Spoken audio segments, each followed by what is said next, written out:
Hello and welcome to the Ice Guys. This is the show that takes you into the world of the National Hockey League. Every game, every day, from a betting perspective. With pro sports handicappers, Ian Cameron, Alex P. Smith, and various guests from the world of hockey and sports betting. And now, here's your host, Ian Cameron.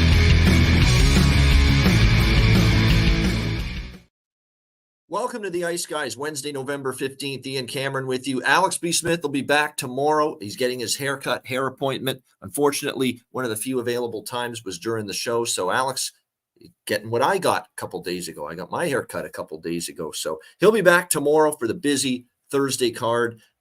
We have 4 games tonight in the NHL. We'll break those down, of course, as we always do each and every day here on the Ice Guys show. It was a busy Tuesday night, so before we get to tonight's action, we will look back on the games that took place on Tuesday, and it was obviously a very busy Tuesday night.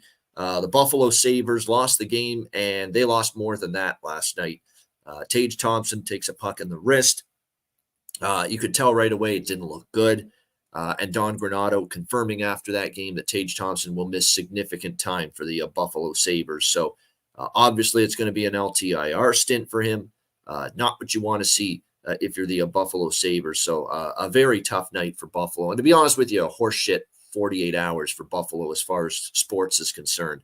The Buffalo Bills losing a game they shouldn't have, a game that really damages their playoff hopes, losing to the Denver Broncos in sickening fashion. On Monday Night Football, and then 24 hours later, they end up losing to the Boston Bruins, and they lose arguably their best player, Tage Thompson, to injury in the process. Not very good, obviously, for the city of Buffalo and their sports teams the last 48 hours. So very, very disheartening. I guess I can say goodbye to my 50-goal prop for Tage Thompson. That's pretty much dead now. No chance with that. But more importantly, we hope he gets better, and we hope he's back on the ice sooner rather than later. What else did we see last night? We saw Pittsburgh, give them credit. Another win, 5-3, wasn't pretty. Columbus put up another pretty good battle, but Columbus just not finding ways to win games. I think the effort's there, but too many breakdowns defensively. And Sidney Crosby, talked about it yesterday, really does a lot of damage against the Columbus Blue Jackets, and he has a hat trick last night against them, and a 4-point night overall for number 87, Sidney Crosby. An outstanding performance from him, no question about that. So Jake Gensel with a couple of points, just an overall very solid offensive night for the Pittsburgh Penguins. 41 shots.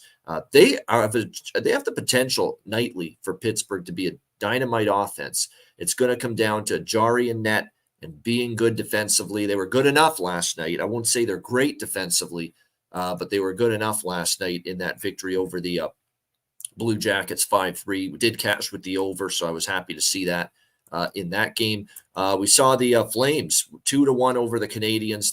Look, if you think that's a sign that the Flames are back on track, you didn't watch the game. They got badly outplayed, dominated in that game, and it was one of those. Look, finally, Jacob Markstrom played like the Vancouver Jacob Markstrom. I think that was one of his best games this season, and maybe in the last couple of seasons where he's really had a tough time with his confidence.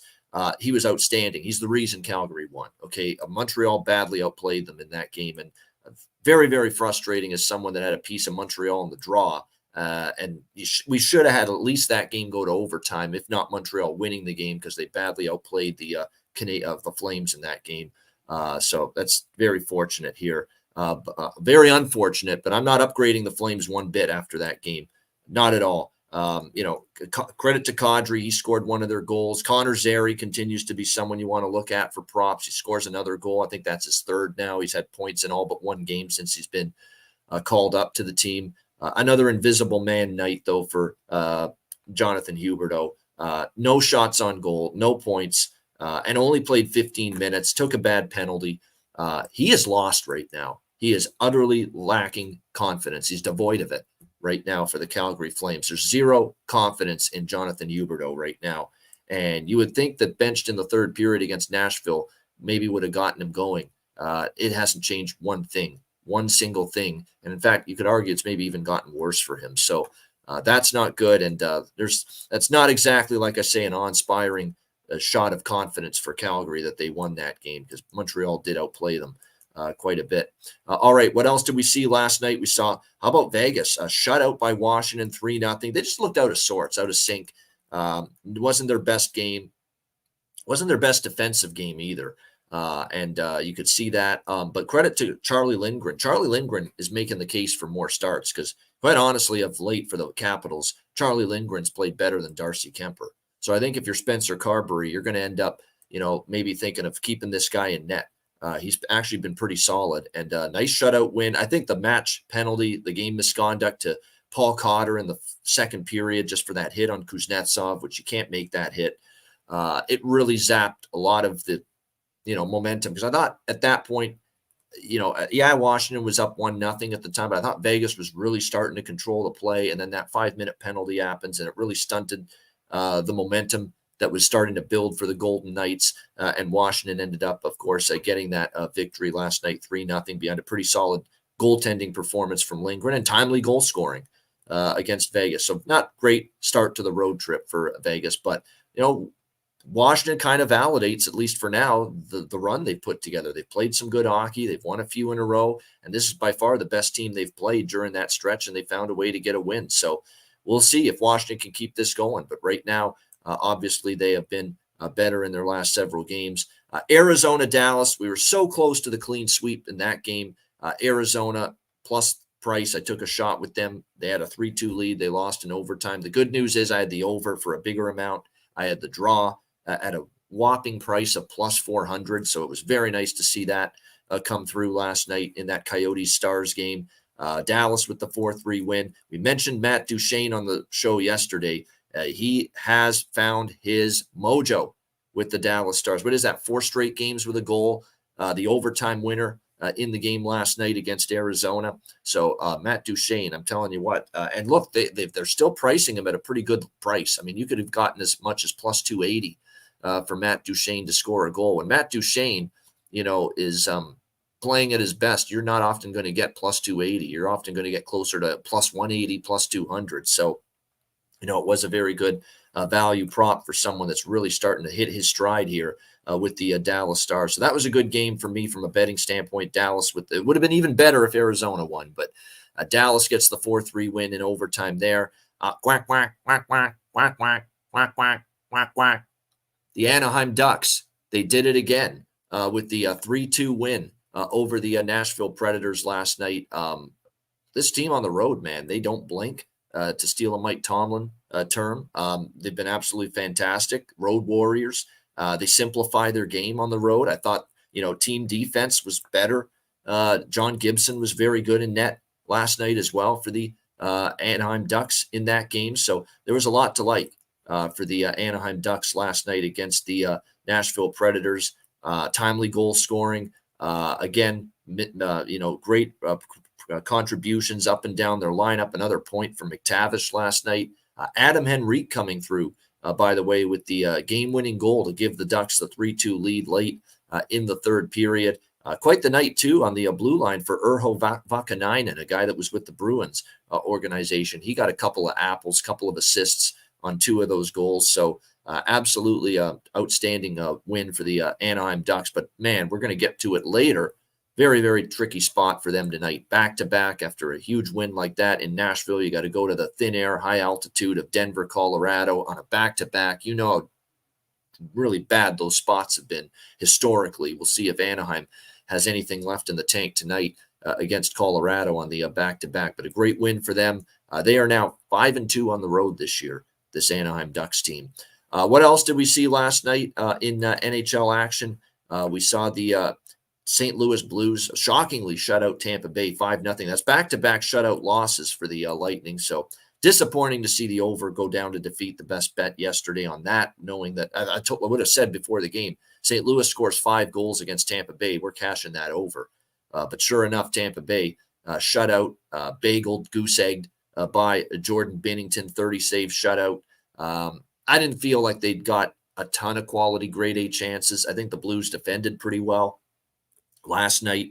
And I think another key for St. Louis is if you look at the game script, I mean, Craig Berube is going to love it, that this team only took 2 penalties in that game, and 1 was for delay of game. And The one thing you can't do with Tampa Bay right now is go to the penalty box, because Tampa Bay has been living and feasting offensively with their power play this year, number 3 in the NHL as far as power play ranking.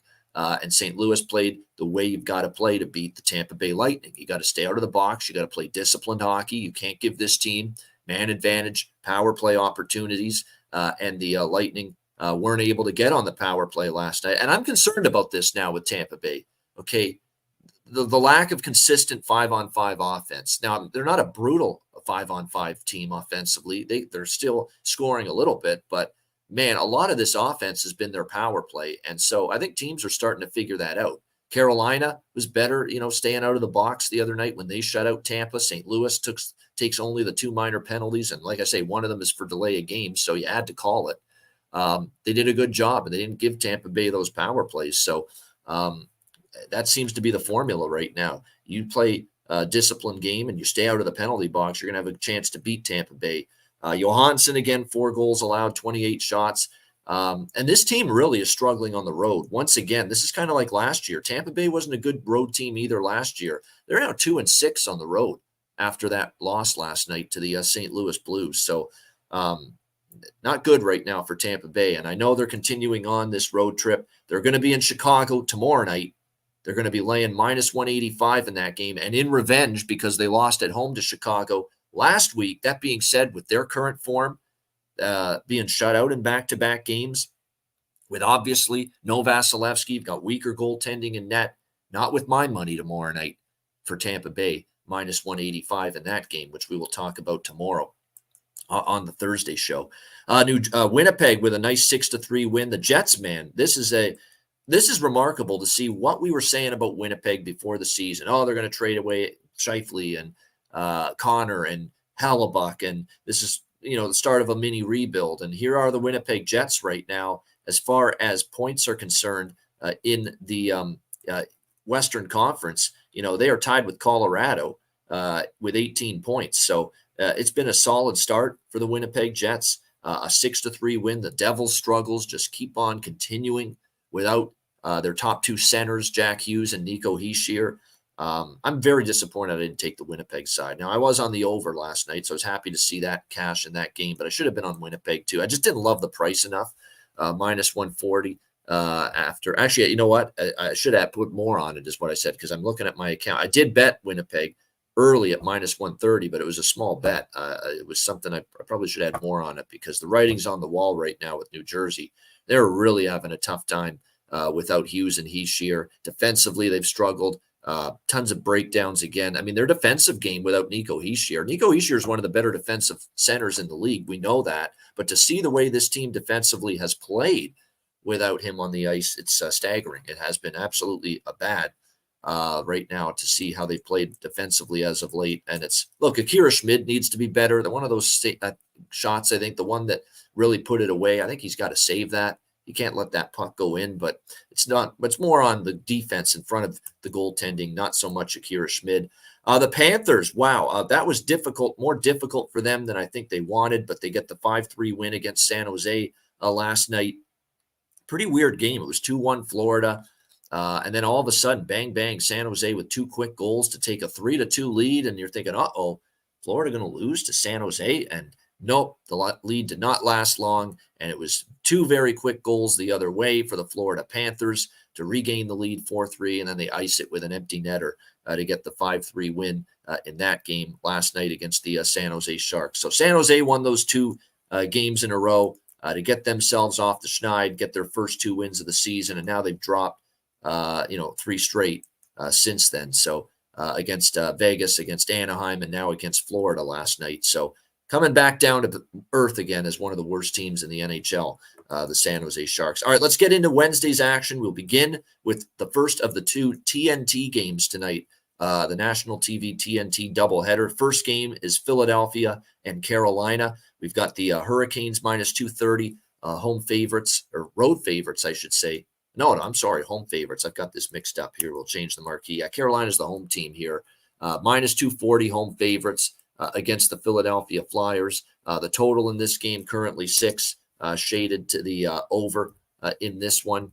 As far as this game goes here, Philadelphia and Carolina, I think right now when you look at Carolina, they're starting to get their game going. This is a team that obviously had their issues early in the season, largely schedule related. That was a very, very tough schedule to start the season way back in October. They had a bunch of road games and a lot of them against, very good competition. I mean, you start the season with Colorado and LA, on the road. That's not an easy way to start the year for the Hurricanes, but you're seeing them now start to really get back to their game. They're 9-6 now.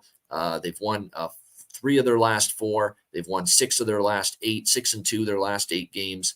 They're coming off a nice, impressive 4-0 shutout win in Tampa Bay against the Lightning, which to me is more impressive than what St. Louis did against Tampa Bay last night, because Tampa Bay has been much better at home. And Carolina shut them out in Tampa. So even though we've seen the Carolina Hurricanes, or the Tampa Bay Lightning rather, struggle, a lot more of those struggles have been on the road. At home, they've been better. And for Carolina to shut them out, at home, in Tampa 4-0 the other night was very impressive. I'm telling you, give Pyotr Kochetkov the net, okay? He's your future. It's not those 2 old geezers. It's not those 2 old stiffs that can't stay healthy from one minute to the next, Anderson and Ronta. Actually, Ronta's been okay this year, but Anderson, forget it. I can't count on that guy. I can count on Anderson for one thing, getting another injury the moment he gets back. He's out of action indefinitely. Now it's a blood clotting issue. If it's not that, it's a fucking lower body injury. It's a groin injury. It's a leg injury. It's a shoulder injury. It's always something with Freddie Anderson at this stage of his career. You look at the last several years with Freddie. I mean, 52 games, 24 games, 52 games, 34 games. I mean, when's the last time you've gotten this guy playing 60 or more games in the net? And it's because of all these injuries that he's had. So you can't count on him. Like I said, Ronta is now almost 40. He's in his late 30s. Give Pyotr Kochetkov the opportunity he so richly deserves. He is your man. He is your guy. He is your future. It's time to see what he's got. And look, was he happy with a couple of the starts he had in October? No, he had a bad start against Colorado, Kochetkov, and he gave up 3 goals in a shutout loss to Tampa Bay. But I thought he was a lot better against Tampa Bay in the second start he made against the Lightning earlier over the weekend. 22 save shutout in that 4-0 win. Now, we don't have Kochetkov confirmed yet to be the netminder here for the Hurricanes. We do have Carter Hart confirmed in goal tonight for the Philadelphia Flyers. And if you remember, Carter Hart, he has been battling injury for the Philadelphia Flyers. He has missed the last several games with a lower body injury. Then he had some food poisoning that delayed, I should say, his return in between the pipes. So now he is finally good. Food poisoning's behind him. The injury is behind him, and he is back in net for the first time since November the 1st. 4-3, 2.52 goals against average, .913 save percentage this season for Carter Hart. So solid numbers. I really don't have a whole lot on this game at all, quite honestly. No props really stand out to me in this game because I don't think we're going to get a ton of goals. I certainly lean under. It feels like an under game, in my opinion, between these two teams, much like we saw in October when they played in Philadelphia, 3-2 Carolina. I mean, I could clearly see that kind of final score, because one thing you get from Philadelphia is you get them competing. They play hard. I don't love this scheduling spot where they stay on the road and have to fly west to east after being in San Jose, Anaheim, and LA for 3 straight games. And now you stay on the road and you play this one little stopover road game on the East Coast in Kakalaki before you finally head home. I don't love those spots at all, backing teams. So definitely the under, so maybe you should bet over. That's true. Poe Buddy Snurfic, because my batting average with unders is like, it's like Vlad Guerrero's batting average with runners in scoring position this year, like 120 or something like that. So yeah, when I like an under, head for the hills and look the other way often is what you need to do. But this does feel like it should be lower scoring between these two teams, especially if Kochetkov is in net. So lean under. Carolina, I think, wins the game, but there's just not a whole lot of value. And Philly's too plucky right now and too feisty for my liking to take Carolina even -1 or in regulation or anything like that. So pretty much going to stay off this game altogether as far as side. And I mean, if I were to throw out one player prop there of interest for me. I would probably consider, because he's been starting to rack up some points, maybe Jesperi Kotkaniemi right now for the Carolina Hurricanes, or Natchez, who's got 3 points in the last 4 games. So there's a couple that I might consider in that one. All right, Seattle, Edmonton. We've got Edmonton minus 190, home favorite, 6.5 the total in this game. Cashed a ticket with I split a couple of wagers on Edmonton. I had the first period puck line. That didn't get there, but I had the team total over with Edmonton against the New York Islanders on Monday night. They get the 4-1 win, the victory, and Chris Knobloch's head coaching debut for the Edmonton Oilers. And it's that predictable spot, in my opinion, for Edmonton, where the new coach and you see them win. And I went back and looked over the last 20 years, close to 80% win percentage for teams in the first game with a new head coach. I mean, it's just that angle is like, that's the one thing that has stood the test of time. We talk about you got to be able to adjust your philosophies and change your approach every now and then, because the sports betting markets are always changing. They're always, shifting, and you've got to be able to adjust with it. Well, that's the one thing that stood the test of time, is you take the team after a coaching change, and sometimes you ride them, because often they turn one win into 2 or 3. So for me, this is either take Edmonton or nothing, but I don't know. There's something that is giving me pause here to take Edmonton again tonight. First of all, they already played Seattle on Saturday, which was the swan song for Jay Woodcroft, and they beat Seattle in that game 4-1. Same score they beat the Islanders the other night. They played well, better defensively. Skinner better in net as well for the Oilers. But now they play this team again, and they're laying a big number, and Seattle's going to come back strong tonight. They are. I mean, they're not playing well. They lose again to Colorado, of course, on Monday night to the Avalanche. They can't score goals at the moment, and they just haven't been able to play well enough. It's not. I don't think their defensive game's been bad, but when you're not scoring, you almost need to be letter perfect defensively, and you need to be even better as far as your goaltending is concerned. But right now, they can't play good enough defensively to outscore their issues, or not outscore, but to make up for their offensive deficiencies right now. That is the problem at the moment for the Seattle Kraken. That being said, I expect Seattle to have a really good effort tonight, and I don't know if they're going to win this game. They haven't had a lot of success against Edmonton. Edmonton has owned this head-to-head matchup, this divisional matchup, since the Kraken entered the NHL. The Oilers are 6-2 in the previous 8 meetings over the Seattle Kraken.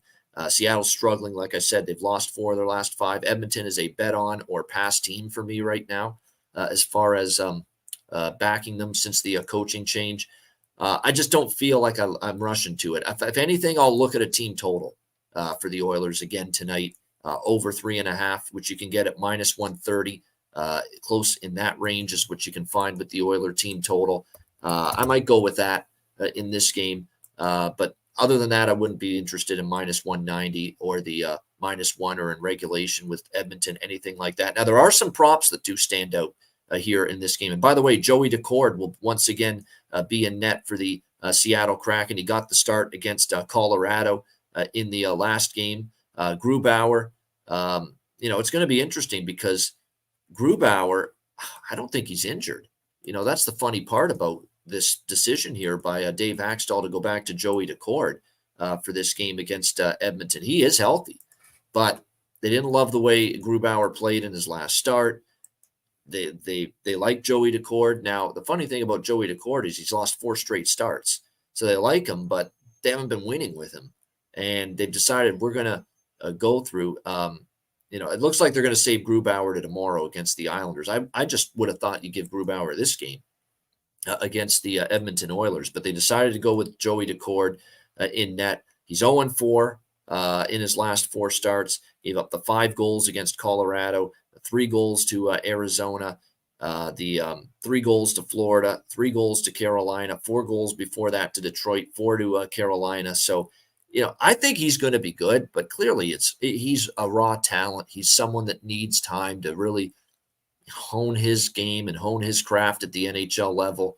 So, you're going to see some up nights and you're going to see some down nights here from Joey Decord when he gets these opportunities in net for the Kraken. Stuart Skinner is going to be, of course, back in net here for the Edmonton Oilers in this game.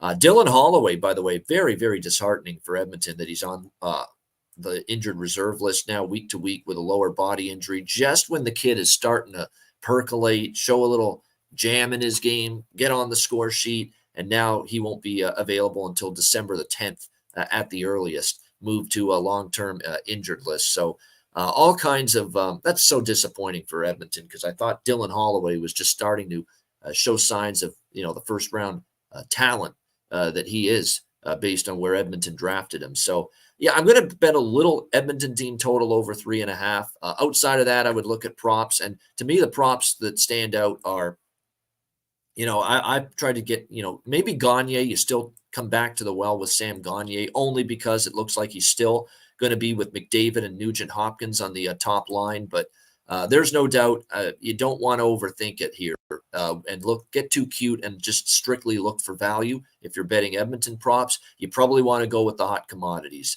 McDavid and Draisaitl got their games going against the Islanders. They both got on the scoreboard. Zach Hyman's been on fire lately. Evander Kane is starting to get on track again for the Edmonton Oilers with 4 points in the last 4 games. Scored a goal against the Islanders, 3 points in the last 2 games. Goes without saying what Zach Hyman's been able to do for the Edmonton Oilers of late. He's on a very red-hot short-term run with 4 goals in the last 2 games for the Edmonton Oilers. So there's no doubt. I mean, this is one of those nights where you don't overthink it, and you look at those 4 in particular: Hyman, Kane, McDavid, and Draisaitl as far as their props. As far as Seattle goes for props, Jordan Eberle is back, and Jordan Eberle, former Oiler, a long time ago where he started his career. I could see Jordan Eberle on the top line with Beniers and McCann.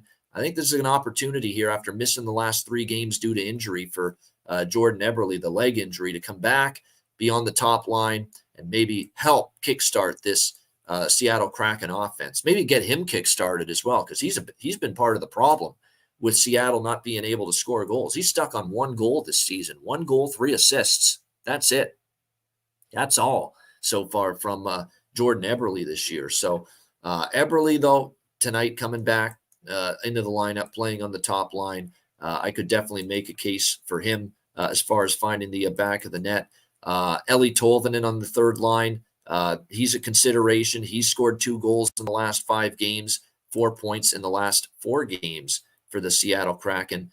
Brandon Tanev, by the way, out for a month, comes back from injury against Colorado, and he scored their only goal, and he's on the second line with Wenberg and Schwartz for Seattle tonight. So Brandon Tanev, if you're looking for a little value, why not? And the other one is Jaden Schwartz. Jaden Schwartz, as far as points are concerned, he's been probably the most productive forward recently for the Seattle Kraken. You look at his recent run that he's put together, points in 9 of the last 10 games.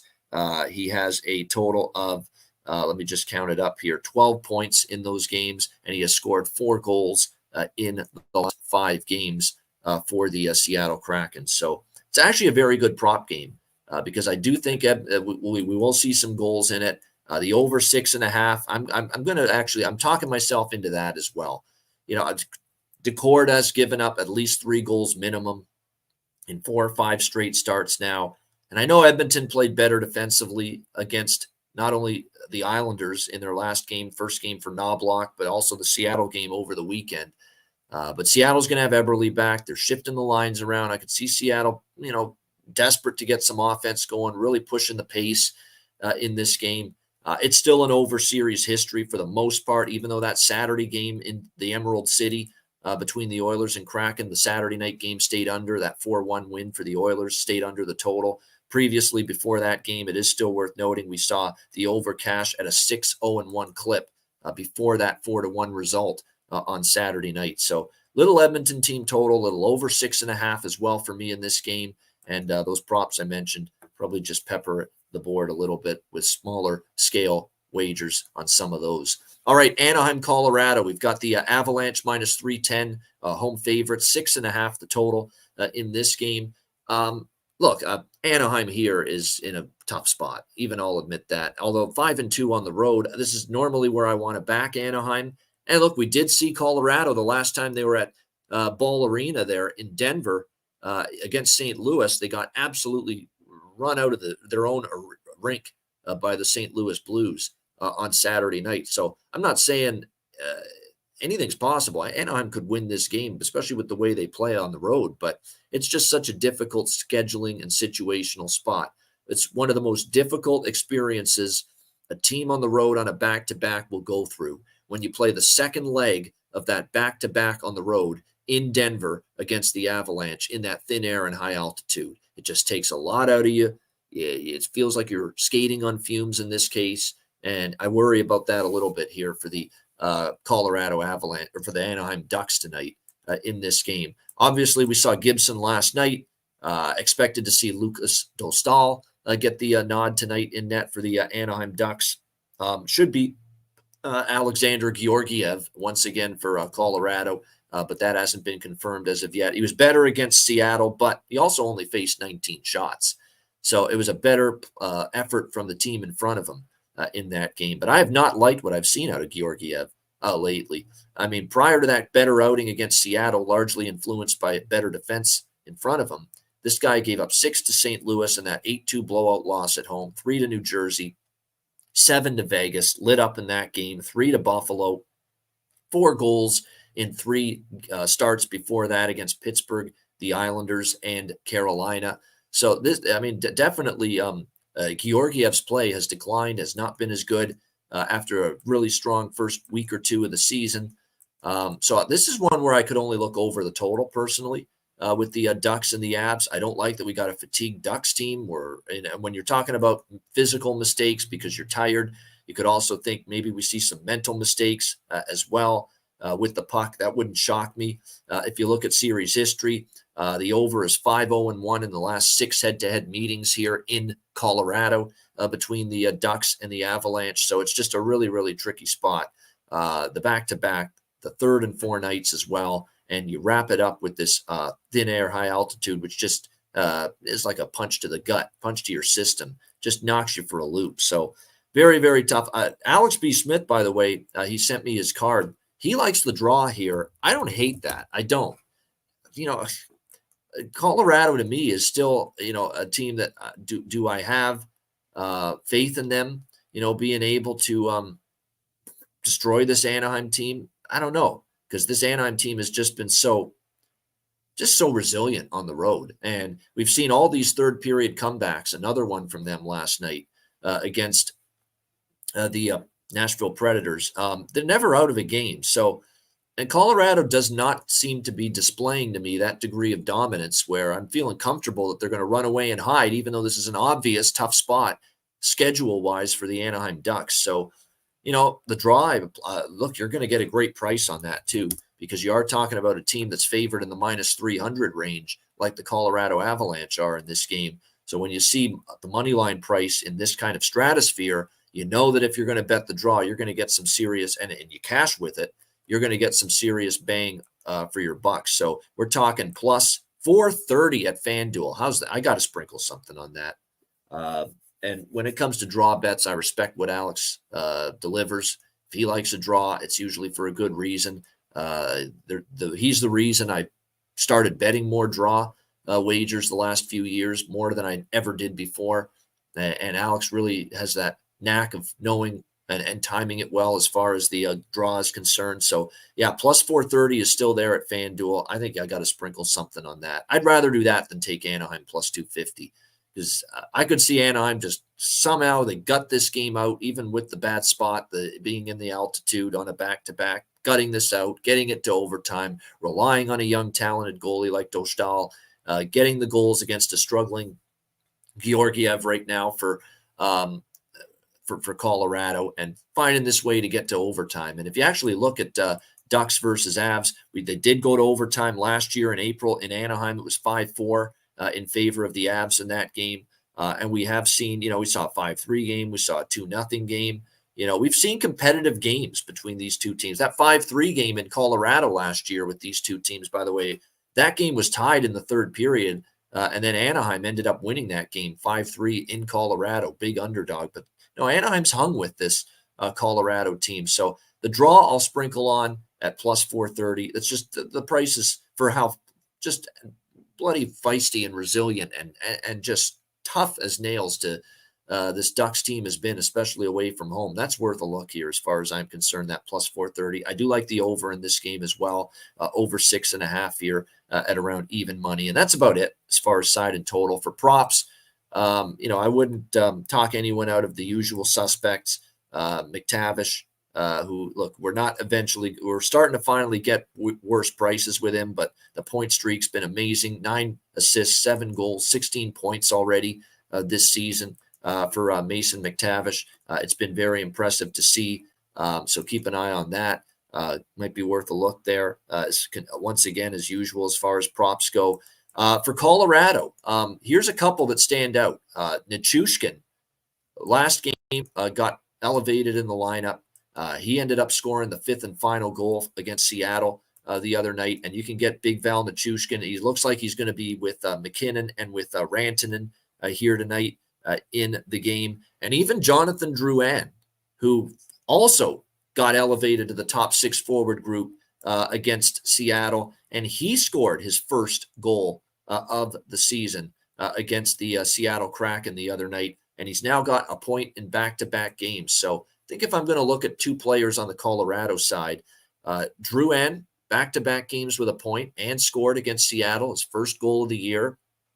Maybe that brings some confidence back. And again, they're giving him the opportunity again. They had kind of, pushed him off to the side for several games there, but they gave him another opportunity. And look, he's gotten points in back-to-back games and scored against Seattle. And the other one, again, is Big Val Nichushkin, because he's playing with Rantanen and McKinnon, and as usual, not being priced like those 2 guys, despite being on the top line.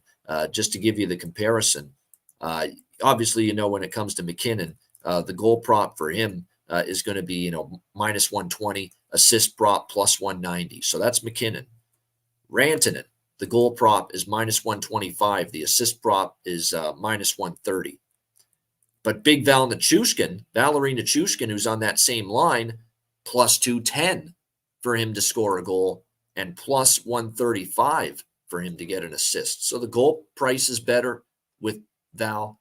The assist price is better with Val than it is for both of his line mates on that top line, Rantanen and McKinnon. So again, these are the situations that you look to target the undervalued player when he's moving up the lineup. And right now that definitely looks to be Valeri Nichushkin for Colorado going into this game here tonight. All right, the final game of this Wednesday card, New York Islanders, Vancouver Canucks. This is the second game of the TNT doubleheader. Vancouver minus 160, home favorites, 6 being the total in this game. Islanders are just in a utter dismay right now, or disarray. The fans are dismayed. They are in utter disarray, the New York Islanders right now. 5 straight losses. This offense has gone silent again, which happens far too often to this hockey team. A measly 6 goals in the last 4 games combined. They get held to 1 goal in each of the last 2 losses against the Oilers and the Capitals. Not good, not what you want to see from this Islanders team. The only hesitancy I have, the only concern I have, is that the Vancouver Canucks are coming back home on the West Coast, coming back from the East, and that 3-game road trip in Ottawa, Toronto, and Montreal. I never love those kind of spots when you're going east to west. But the good news is you're at least gaining hours as opposed to losing hours when you're going back home. So we'll see how this ends up going here for the Canucks tonight, taking on the Islanders. You know what's crazy about this series history? You would not think it, but 6 straight overs. 6 straight head-to-head meetings have gone over the total with the Islanders and the Canucks. So there has been a lot of goals here head-to-head between these 2 teams. But I still like Vancouver here, even with the concerns about returning home from that East Coast road trip. This is just an Islanders team I want no part of, and I have no problem fading them. I took the Edmonton team total over against them the other night. Here in this game, because I think Vancouver could put the clamp down defensively potentially in this game, I'm going to spread it out with Vancouver tonight. A little bit over 3.5 team total. A little bit with Vancouver -1 puck line, and a little bit regulation here for Vancouver. So we're going to go with a three-way kind of split here in this game for me with the Vancouver Canucks side. Vancouver regulation, Vancouver -1 on the puck line, and also the team total over 3.5 here in this game. So a couple of different approaches here for me with that. And then as far as player props go for this game, we will take a look in just a moment.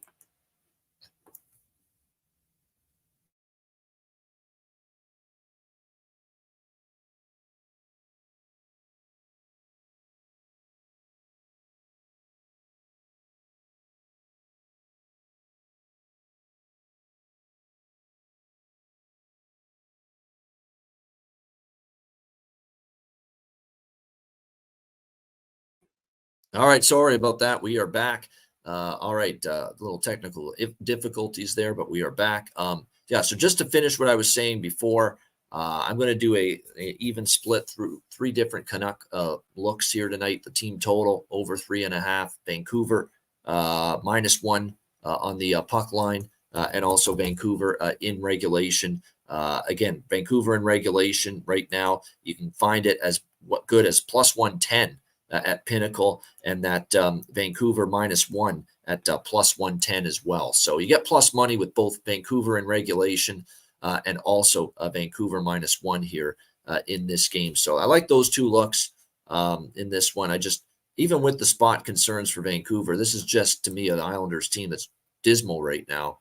And I don't trust them to break out of their funk against one of the better teams right now in the NHL. As far as props go, look, I know there's a stat that I found on I posted it on X earlier today that I saw someone post that Bo Horvat for the New York Islanders, he has 11 goals in 43 games with the Islanders. Before that, he had 31 goals in 49 games with the Vancouver Canucks before that trade. Even though he's been struggling here with the Islanders, he has not given them that production they hoped. I got to do it tonight. His return to Vancouver for the first time, he's going to be, if he's ever going to show you something and be, flying out of his skates in any sort of spot, it's going to be tonight for Bo Horvat. So +220 for him to score a goal, +205 for him to get an assist. I mean, you got to look at it, because there should be a lot of incentive for Bo Horvat. And I'm not sure he's going to get the best reception either from the Vancouver Canuck fans tonight. I am fascinated to see what kind of, response the Canuck fans give him, because yes, he was their captain, and yes, he played great for them, especially right before he got dealt. But he also had that comment last year, that he made after he got to the Islanders, that kind of rubbed the Canuck fans the wrong way. And I think he kind of regretted saying it after, but he said it, and it was too late to take it back. So, because of that, is he going to get some boo birds tonight there in Vancouver? Interesting. And we'll see. Yeah, he left them, and they are mad at him. We'll see. No, I'm taking it, but I get the concern. I get the hesitancy. I mean, this guy, he's not performed. He's not been up to par, as a member of the New York Islanders. He just hasn't. But if believe me, this is not where we're going to start betting Bo Horvat every game. I just think from a situational standpoint here tonight, we can ask him, hopefully, chip in, do something. And he does have a point in the last two games. He does have an assist in 2 straight games against Washington and Edmonton. So again, only 4 goals, 7 assists on the season, but we'll take a shot here with Horvat in this game. It'll be, that's probably what it'll be, Rich. I could see that it's positive, and they'll clap, they'll applaud early in the game. But then as the game goes on, they're going to end up booing him, throughout the game. That's often the way I see it transpire, and it wouldn't surprise me to see more of that for him here tonight as well, or from the crowd tonight against the Islanders when Horvat's on the ice. So I am going to take it. You could go Beauvillier on the other side. Beauvillier, former Islander, now with the Vancouver Canucks, and he's +420. So you talk about bargain bin special of the night candidate right there. We've got that with Anthony Beauvillier. Now, Beauvillier has been bounced down to the fourth line. That would be the concern about that. And since scoring 2 goals against San Jose in that 10-1 rout, which were the only 2 goals he scored this year, he hasn't done anything. He's been held off the scoreboard in 5 straight games, no goals in 5 straight, only 1 point during that span. But again, just like with Horvat, Beauvillier's not lighting it up right now either. But if there's one night they're going to be so amped up to make an impact, it's Beauvillier tonight for Vancouver, and it's Horvat here tonight for the New York Islanders in this game. And then you look at some other props. Ilya Mikheyev is someone we've talked about a lot for Vancouver. You got to keep going to him. 3 goals in the last 3 games. The point streak that he has had since being on that top line. Credit to Tocchet for putting him on the top line, because Mikheyev has a whopping 9 points for the Vancouver Canucks in 11 games since he has been playing on the top line alongside Elias Pettersson and Andrei Kuzmenko. So it's been a really nice fit there for Ilya Mikheyev. He's been great as far as props go entering this game. Who hasn't been really good lately for the Canucks? Obviously, Brock Besser's had a bounce-back year. He's red hot with 4 goals in the last 4 games and 5 points in the last 4 games. You look at JT Miller, 3 goals in the last 4 games, and he has scored at least a goal for the Canucks in 7 of the last 9 games. So JT Miller's got a red-hot roll going at the moment. Here's one down the lineup that's even starting to percolate. Pius Suter. Pius Suter, who's been with Chicago and Detroit, now with Vancouver, he has 4 goals in the last 6 games. So they're getting the depth scoring as well right now for the Vancouver Canucks. Pius Suter, don't sleep on him at the moment, contributing from that third line for the Vancouver Canucks. So you can even go that deep into their lineup as far as player props tonight in this game. It looks like tonight, the one thing that is unfortunate for Vancouver is Carson Soucy's out. The guy they got from Seattle in the offseason, lower body injury, and it's going to be a long-term absence. They're saying maybe 2 months, 6 to 8 weeks that he's going to be out. So that's unfortunate. It had really been a big reason why the Canucks have improved their defensive game. But you're going to have to ask more from Noah Juleson, Ian Cole, Philip Roenick.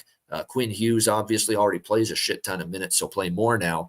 Myers, Friedman. Mark Friedman's actually been solid for them. I got to give him credit. A guy that's basically been an AHL defenseman mostly in the past. He's really stepped up and given Rick Tocchet some good minutes on that third pair, defensive pair for the Vancouver Canucks. So really good stuff from Vancouver. It should be Thatcher Demko in net here tonight for the Vancouver Canucks as well. Right now, I don't know if it matters too much who's in net for the Islanders, because it's more so that they're not scoring, and even the defensive game under Barry Trotz hasn't been nearly as good. Ilya Sorokin is projected. It hasn't been confirmed yet, but it is Thatcher Demko for Vancouver here in this game. So for me, it's going to be a little smaller sprinkle across 3 different Canuck bets here. Team total over -1 and Vancouver in regulation here against the struggling New York Islanders. All right, great. And by the way, and one other prop maybe for the Islanders that maybe I would consider here. Simon Holmstrom, we mentioned him. He's on the top line. Now you got to score. You got to get chances, but he is on that top line. And Noah Dobson's the other one for the Islanders. Seems like he has been in on so much of their offense lately for the New York Islanders. But again, this is a team that's struggling to score. If you're going to bet Islanders player props right now, better keep them light, keep them small as far as the amount, because this team is just not firing offensively at the moment. Just like I said, 6 goals in the last 4 games for the Islanders. All right, great stuff. That is the Wednesday NHL card. We appreciate everyone tuning in, as always, here on the Ice Guys show. And again, make sure, if you aren't subscribed already, the Ice Guys YouTube channel, family plan membership, just $9.99 US per month. The daily betting card, player props, Alex B. Smith's live wagers, other content. We're going to do more videos, more shows exclusive for members once we get later into the season, after football winds down and we got more time on our plate. We'll definitely be rolling out way more bonus videos, bonus shows, bonus content, Q&A segments, you name it. We're really looking forward to that. And of course, in the meantime, though, we're going to be doing more exclusive betcasts for our family plan members, including next week. We're just dropping one at the blink of an eye. You're going to see the link for a live betcast. It'll be one of the days next week during the week. So make sure you get ready for that. We're looking forward to it. And again, this is going to be one of those situations where we aren't telling anybody ahead of time when this betcast is going to be. We're just going to say, you know what? Here's the link. Bam, we're on the air. It's a live betcast. The only hint we're going to give you is it'll be one day next week. It'll be a Monday to a Friday. So we are looking forward to that next week. Another impromptu live exclusive betcast for our Patreon page members and our Ice Guys YouTube channel family plan members as well. So looking forward to that next week. And remember, our main betcast for the month of November is on Tuesday, November 28th. That one will be public, free for all, 7 p.m. Eastern time, Tuesday, November 28th. It's a very good NHL card that night. So we're looking forward to that. Our main primary November Ice Guys live betcast coming up November 28th. All right, it is time for the bargain bin special of the night. We've got 4 games to choose from as far as the bargain bin tonight in these 4 games. And for my bargain bin here tonight in this one, I'm going to go with, even though I like Edmonton in the game, I think Seattle's bringing it tonight too. Or I don't like Edmonton in the game as far as money line or puck line or regulation. I am going to be on Edmonton's team total over, but as far as Seattle, I think they're going to contribute some offense too, and I think you're going to see them talk about. And they've been working on it in practice after the last couple of games, including after the Colorado loss. They know the offense is broken right now. Like they're not scoring. I mean, they held the 1 goal in the last 2 games. In the last 2 games, both losses against the Avs and the Oilers. They know they need to get their offense going. Jordan Eberle's had a tough year. This is kind of like, this is more of a hunch bargain bin special of the night. A lot of the bargain bin picks I've made, they've been players that are in good form, not only getting a big spot in the lineup in the top 6 forward role and getting a greater opportunity, but they're players that are actually in good form, good current form offensively. I cannot say that about this bargain bin special of the night pick for me tonight, but I'm going to rock with it here for the Seattle Kraken tonight. It's not a bad setup as far as the way it's going to work out for him. He's going to be on the top line with McCann and Beniers playing on that top line tonight for the Seattle Kraken, returning from injury, playing against a team that he started his career with, the Edmonton Oilers, many, many years ago. I know he hasn't had that offensive finish this year, just sitting on the 1 goal, but what a time it would be for him to get on the scoreboard tonight. Let's go with Jordan Eberle for the Seattle Kraken as my bargain bin special of the night. Jordan Eberle, Seattle Kraken. You can get it at plus 340 at FanDuel. Jordan Eberle to find the back of the net tonight for the Seattle Kraken. That's what we'll go with for my bargain bin special of the night for this Wednesday card. I'm just taking a look to see. Sometimes Bet365 has a little better price on some of these players, but actually they don't even have Jordan Eberle posted because of the fact that, he's just returning from injury. A lot of times some books are slow to put Eberle back in the or put players back from injury on the goal scorer prop board. And that's the case for Bet365. They're a little slow on getting Jordan Eberle's name back up there on the goal scorer prop list. So you got to go to, like I said, FanDuel for this, and he's plus 340 there right now at FanDuel for Jordan Eberle of the Seattle Kraken for my bargain bin special of the night for this Wednesday card. All right, best bets. Alex B. Smith, his best bet for this Wednesday card. He sent. I'll repeat his entire card right now, including the best bet that he sent along. We'll just come on now, X. Let's get the shit together. Why can't I load messages now? Here we go. All right, here we go. All right. So Alex's card tonight. Anaheim, Colorado draw. You can find that at plus 430 right now at FanDuel. He's on New York Islanders, Vancouver Canucks. First period over 1.5 minus 130. So that's Islanders Canucks first period over 1.5, minus 130. The Islanders are on a 4-0 first period over streak. The Vancouver Canucks are on a 7-3 first period over streak in their last 10 games. So both teams trending toward the first period over. So there you go. Islanders and Canucks first period over for Alex, along with the draw in the Ducks Avalanche game. And his best bet, it is Vancouver in regulation, plus 110. So Alex B. Smith's best bet, Vancouver in regulation, plus 110 against the New York Islanders, the struggling New York Islanders. So that's for Alex. My best bet here for this Wednesday card. You look at it here. It's nothing that I'm overly excited about. There's solid bets, decent bets. There's nothing that I think is a great bet tonight on this slate. It's a little bit of a tricky board. So by default, I am going to go with Seattle and Edmonton here, over 6.5. I'm going to go with that. Kraken and Oilers over the full game total here, 6.5. You can find that at minus 120, minus 125. Prior to that 4-1 game Saturday in Seattle that Edmonton won, we had seen a 6-0-1 run to the over in the last 7 games. And I know the mandate from Chris Knobloch is get the big guns going, tighten up defensively with our team defense, and we need some more saves from our goalies. And Edmonton gave that to everybody the other night in Chris Knobloch's debut against the New York Islanders. I get it, but you have to factor in the opponent.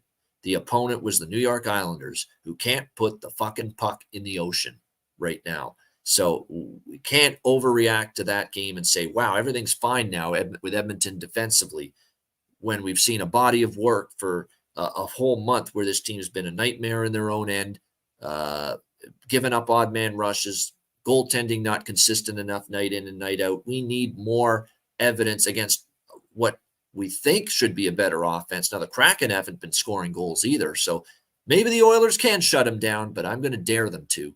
I think Seattle has a hard, strong road effort tonight. They're able to find their way to scoring some goals and getting to the back of the net.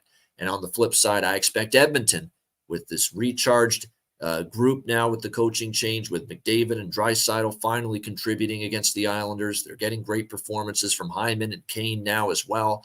That Edmonton should be able to find their way to goals. And Joey Decord has been giving up 3+ goals, I believe, in 4 or 5 straight starts. So we're going to go with it. Seattle, Edmonton, over 6.5, minus 125 for my best bet for this Wednesday card. That'll wrap up this edition of the Ice Guys. Thanks to everyone for joining us. Hit the like button on the way out. A reminder, the Ice Guys is live 7 days a week, Monday to Friday, 2 p.m. Eastern, Saturday and Sunday, noon Eastern. If you can't watch the show live, download the Ice Guys podcast in audio form on all major podcast platforms. I'm Ian Cameron. Have a great Wednesday night. Enjoy the games and good luck. And we will talk to you again tomorrow on Thursday for another edition of the Ice Guys. See you tomorrow.